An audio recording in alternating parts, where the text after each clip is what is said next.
We're continuing in Likutay Moharan Tinyana.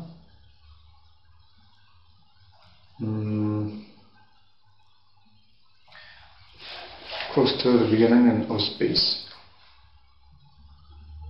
We just finished speaking about how the Rebbe says that a person's tachlis is to become charged to rule over Malachim, to rule over the angels, and it's a problem because the angels get jealous of a person, and the angels try to push a person down from his high madriga of ruling over them. So what a person needs to do is to hold on to the Shorshe Neshamas of Israel, the roots of all, the source of all of the Neshamas of Israel. And through this, the angels won't be able to push him down. This is what happened, we said, by Moshe Rabbeinu. Moshe Rabbeinu went up to Shemayim, and he was afraid that the angels could hurt him.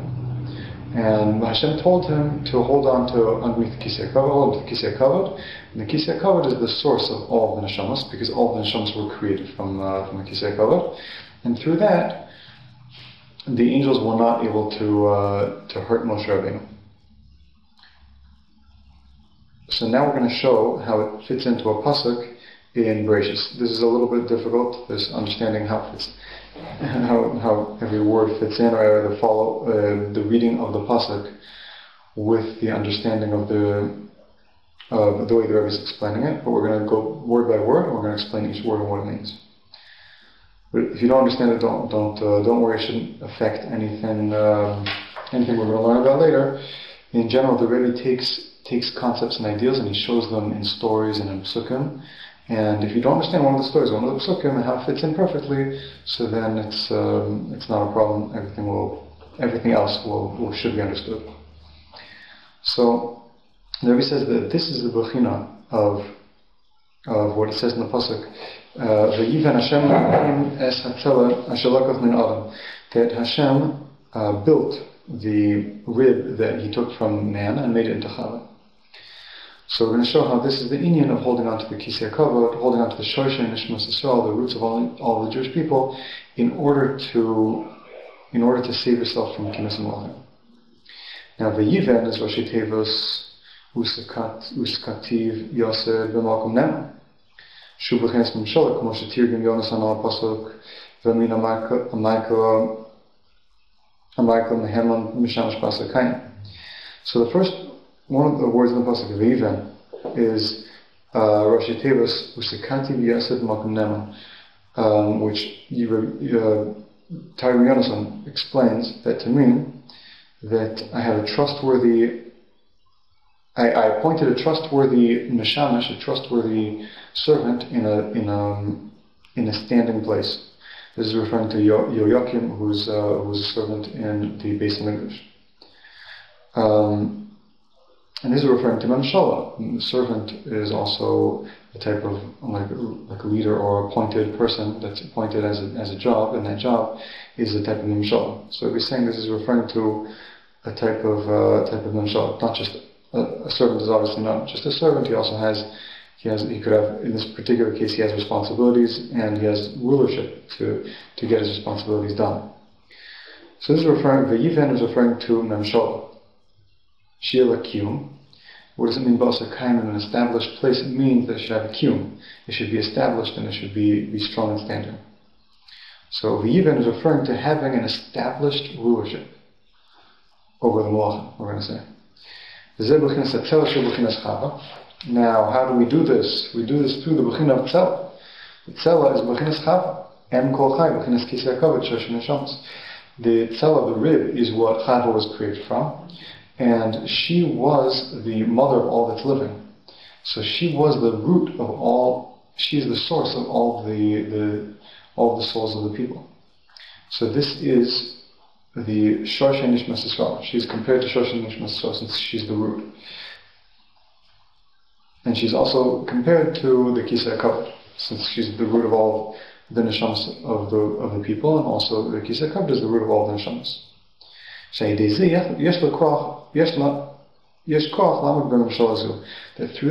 through holding on to the Shorshe Neshamas, which is Bechina Chava, so then a person could have the power to stand to be controlled controlled malachim. And this is what it means that he took it from Adam, meaning the higher Adam. As it says that there, on top of the kisei kavod, there's a dmus, there's an image of man, and this is where it was taken from. Pashtus, it's referring to the tzela, the chava was taken from Adam. So chava, we said, is the source of the root of all the neshamas. So the source of where does that come from? That comes from the rib, which comes from the Adam Elyon, the Adam which is on top of the kisei. So kisei kavod is bechina of chava, and on top of the kisei kavod is a bechina of Adam, which is called, we're calling him now Adam Elyon because he's Adam on top of the kisei kavod. And now Hainu el Adam Atachton. This is Pashtus referring to the Adam Atachton, the regular person underneath the kisei kavod.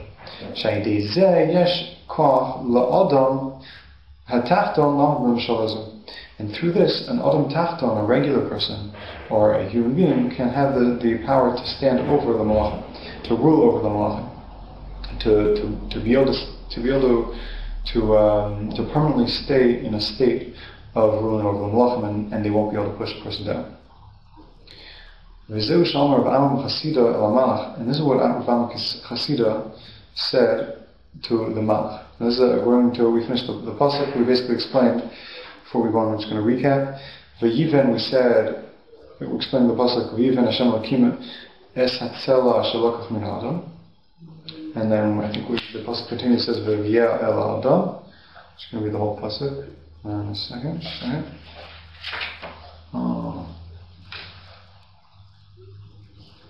Let's see. I don't think I have the whole pasuk here. Okay, so the Yivin we said is establishing proper rulership, standing rulership over the Malachim. So Hashem Elokim es hatzela, the tzela is referring to the Em Kol Chai, the mother of all that is living, which is Chava, which is also the Kisei Kavod. Shelokach min Adam, that was taken from Adam Elyon, which was taken from even above the Kisei Kavod. And through that, a person is able to stand again. And it was brought via el Adam, and it was brought to Adam Atachton. And when this is brought to Adam Atachton, meaning Chava, meaning the Kisei Kavod and Shosh Nishmas Yisrael, then a person holds on to that. Then he's able to stand over to will over Malachim. I don't know if we said this before, but there's a big inyan here. It's pretty clear, obvious, and Rav Nosson brings it down in Likutay Moharan that in Hilchos Orv Lachahei, that a person needs to have tremendous amount of Avos Yisrael, one person to the next. He has to love every single Jew in order to bind himself to all the neshamas of Klal Yisrael. Because if he has kina or hatred towards other Jews, then automatically that would separate himself from that neshama. He would not be attached to the neshama of that Jew that he hates. And then, if he has sina, then he won't be able to attach himself to all of the neshamas of Israel. And if he doesn't attach himself to all of the neshamas of Israel, then obviously the angels won't find it too difficult to push him down if they want to. And the Rav Nosson says that whenever a person tries to make an aliyah, tries to come close to Hashem, so it's the angels that push him down. And the angels that give him taivas, and the angels that give him all sorts of minias. And it's their jealousy that causes them to want to hurt the person, to want to stop the person from coming close to Hashem. And if a person had Avos Yisrael and really did bind himself, as we're going to see later through the Mufursamim, through the famous Rabbanim and Tzaddikim of the generation, if he's able to connect himself to all Klal Yisrael and love all Klal Yisrael, then he'll be bound together with the neshamas, and the malachim will not have the ability to bring him down. So this is very important. This whole thing, Avos Yisrael, it's not just, we're not just speaking about spiritual connections with meditations on the source of all the Jewish neshamas. If a person hates another Jew, then it's going to be ma'akil. It's going to stop him from being able to attach himself properly to all the neshmas, all the neshamas of the Jewish people. Okay, now we're going to show a story, how all of this is very, very clearly inside a story in the Gemara Kedushin. And this is what Avraham Chassidus said to the Malach, Ana bisur v'anta ish, ana diva manach. I am flesh and you are fire, and I'm better than you.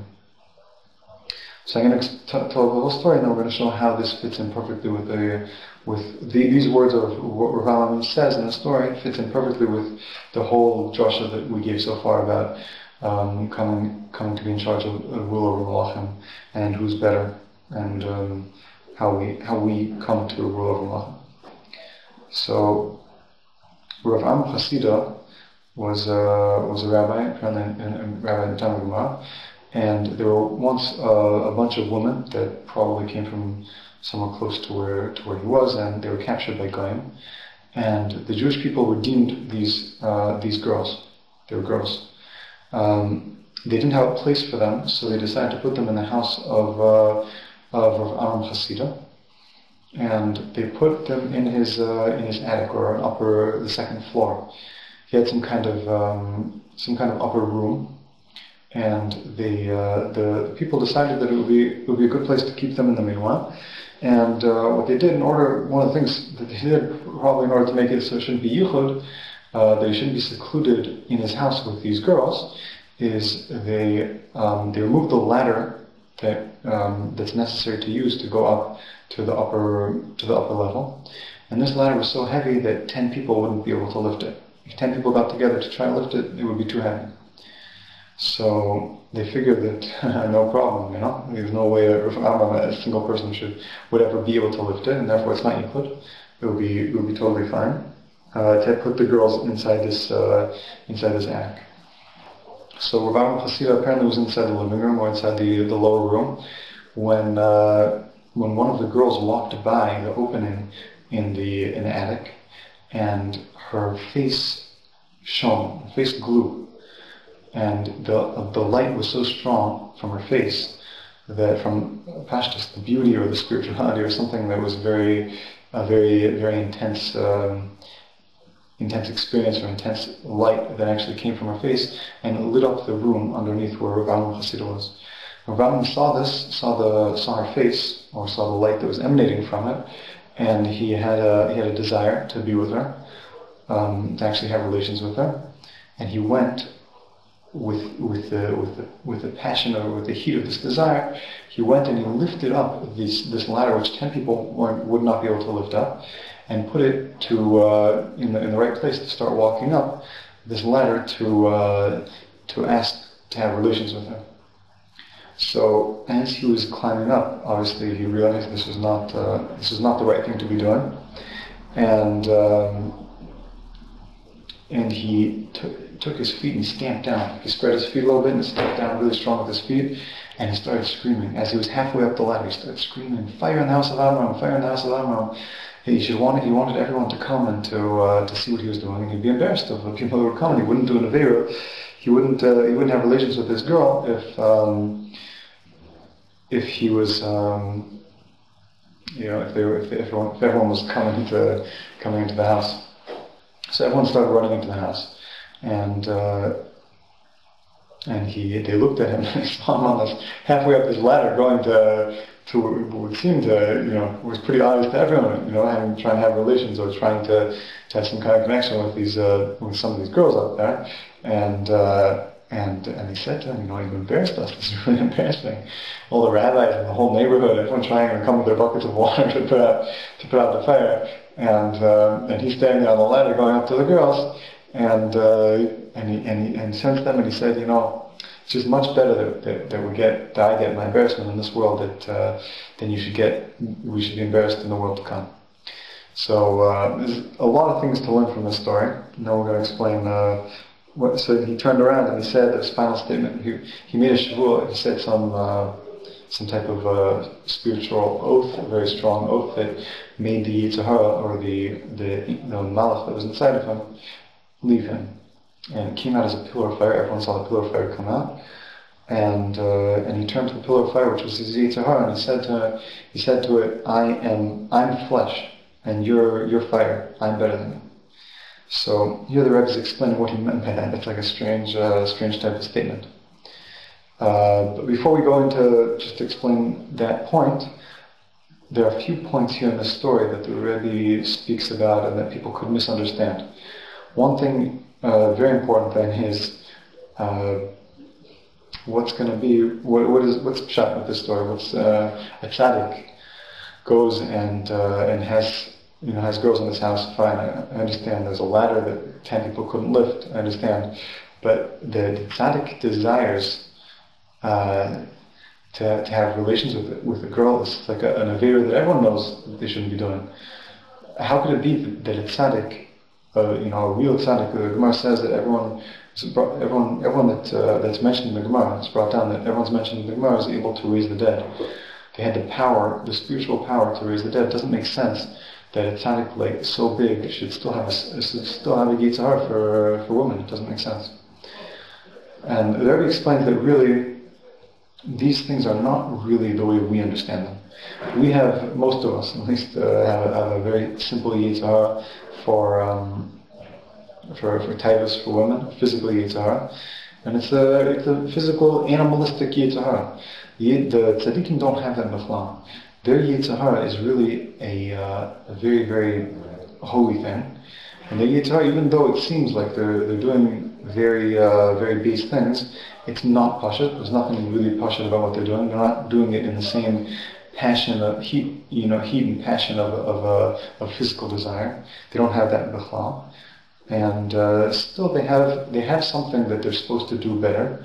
They have something that they're supposed to overcome, but it's not physical desire. So none of these people are doing, none of these tzaddikim are doing these averes for physical desire because of a physically pretty woman. It's not something that's to be understood like that at all. Rather, they have inside of them something that's fighting against them. A mamasha, a malach, the Rebbe says, is a holy malach. And they're fighting inside of them to try to get them to do certain things. And their job, these tzaddikim, their job is to overcome this malach. When they overcome this malach, so they're mamtik dinim, and they're mamshich a lot of chasad into the world. And when they don't, chas v'shalom, so then they don't succeed in mamtik the dinim, and the dinim, the judgments that are supposed to come to the world, they didn't purify, they didn't perfect, and then it's a problem for them in a sense, and it's a problem for us. So all this is true with all the tzaddikim. They don't really have a desire to. They don't have bad midas the way we have. When Moshe Rabbeinu didn't get angry and hit the rock, he wasn't like, "Oh my gosh, what's going on here? The rock isn't spilling out water, so this is really upsetting because I already told the rock what to do and he's not listening to me. This makes me furious, And he doesn't get angry. You turn red in the face, pick up a stick and whack it from anger. It's very different. Often the Chumash speaks about it in that way, in a way that we can't understand. And there is a bechina, there's an aspect of anger that was there, but it's not anger mamash. It's not anger at all, and it's not anger in any way, shape, or form that we understand. Again, obviously, if the Torah says it, it's true, but not on our level, and not in our way. Nothing that we understand as anger has anything to do with what Moshe Rabbeinu did.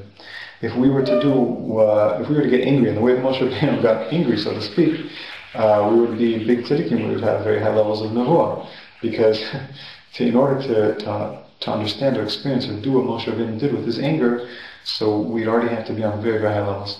Those high levels that we'd have to be on to have the anger of Moshe Rabbeinu are low levels for Moshe Rabbeinu, and Moshe Rabbeinu did not, was supposed to be supposed to bring himself up to a higher madrega, and not to have this bechina, which is called in the pasuk anger. And it's also the same thing with the David HaMelech and Bathsheba. There was obviously, the Gemara says mafurish, there was no avera there. But even though Api Pshat, it goes in to explain why there was no avera as far as like technically there was no sin of HEC. She was a married woman and he was allowed to do it. But the Rebbe goes on to explain by all tzaddikim that they don't even have the yitzhar. It wasn't that he shot an arrow in the story there. He shot an arrow and he was trying to shoot a bird, and it was really the Satan that dressed himself up, made himself look like a bird, and flew in front of David HaMelech, so David HaMelech should shoot this arrow. And this arrow went and across his palace and hit the neighboring the roof, a tarp that was on the neighboring building. And this tarp was covering a girl who was going to the mikvah, to purify herself from nida. And when it hit the tarp, it ripped off the tarp, and David Melch was able to see this girl toveling going into the mikvah. And Pasha in the Midrash in there is that he saw her and he desired her. She was a pretty girl and he wanted her. But this is the chalal not. It can't be even Pasha in the pasuk. David Melch said in Tehillim, it says, "Libi chol b'kirbi," my heart is empty in its midst, and we're going to see this actually later on. This exact story, and it doesn't fit. It's not fitting for any tzaddik. No tzaddik has a Yetzer Hara anymore. They have actually worked on their Yetzer Hara until it just doesn't exist anymore. They could not be desire. They could not have a physical desire the way we understand it for women. It just can't be. It's something that's not physically possible, since they purified the Yetzer Hara in their heart so much that it had no control over them. So it can't be that they lost control. They saw something desirable and they lost control. So this is something that's true by all tzaddikim and also by Rav Amram Chasida here in the story. So in this particular story, you could come to explain that it's something a lot more spiritual and the desire here is something on a different level. And we see that it's not normal that girls don't walk down the street with their face shining, and that certainly not enough to shine up a room, even if there was such a thing. That we don't really understand these things, and this is what it clearly says in the Gemara that her face shone. Rashi says that Rashi's exact words: "Nafal nahora beipuma, nafal or bebeis derech piadia, shahayu panam me'iros." The light fell down into the room, into the house, through the opening of the attic, because her face was shining. So this is very literally. This is to be taken. This is to be understood that there's something much more spiritual going on here, and this is what Ram Chasida desired. But still, I'm sure that there was no. It's clear there was no avera, a physical avera that would have been done here with a non-married woman. It would have been something that could have been mutter, or even if it wasn't mutter, it would have been something that he never would have done, or something that he had some kind of reasons about this. And it was something that was a very, very strong spiritual desire that he had.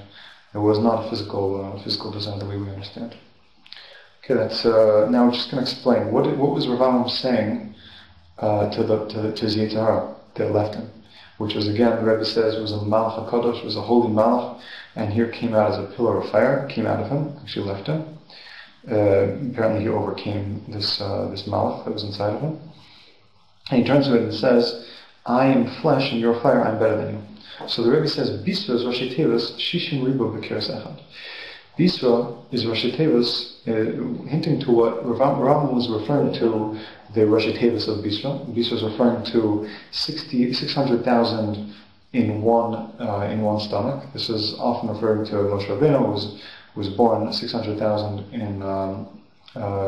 He was kol all the neshamas, and when it says about him that he was 600,000 neshamas inside one stomach, inside his mother's stomach. So here it's referring to the fact that all of the neshamas.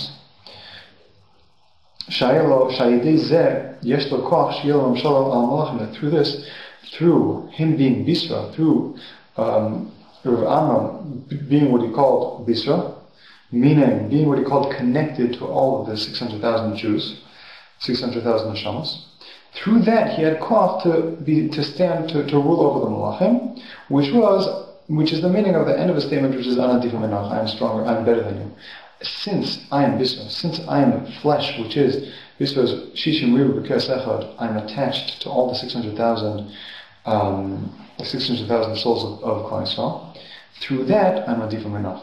Through that, I'm stronger than you, because you're only an angel, and when I'm attached to all the neshamas of Klal Yisrael, I'm going to be stronger than you. We should be zocha to all attach ourselves to all the neshamas of Yisrael, and to be stronger than Malachim.